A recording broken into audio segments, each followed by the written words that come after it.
Assalomu alaykum va rahmatullohi va barakatuhu. Hurmatli musulmon birodarlar, Alloh subhanahu va taologa hamd sanolar bo'lsin. Bugun biz Ehson Qayni fondimiz jamoat bilan inshaalloh mana shu bizning fondimizni tomosha qilayotgan barcha akalarga bir yaxshi bir murojaat bilan chiqyapmiz birodarlar. Birodarlar, bizni bilasizlar, mana shu Ehson Qayni fondimizning mana shu jurnalida birodarlar 40 nafar muhtoj oilalar bor birodarlar. Aksarlari Kuvaytda o'tiradi. Va o'zlarini 3 ta, 2 ta, 4 ta, 5 tadan farzandlari bor birodarlar. Orasida ko'plarni ya'ni boshida xo'jayinlar ekan, erlar yo'q birodar. Beva ayollar, yetim yezil bolalar.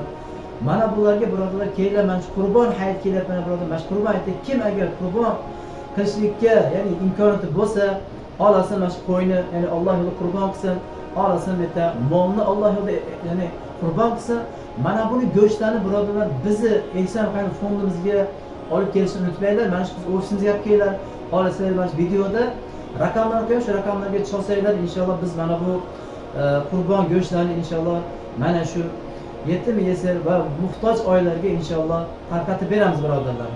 Bundan tashqari birodarlar, Afrikaga, ya'ni ehson qilmoqchi bo'lgan, qurbon qilmoqchi bo'lganlar yoki G'azo ahliga, ya'ni qurbon qilmoqchi bo'lgan insonlar ham bizga murojaat qilsa bo'ladi. Biz inshaalloh Afrika va Ugandaga va G'azoga inshaalloh mana bu ya'ni qurbon nimalarni, sizlar omonatlarni yetkazib beramiz inshaalloh.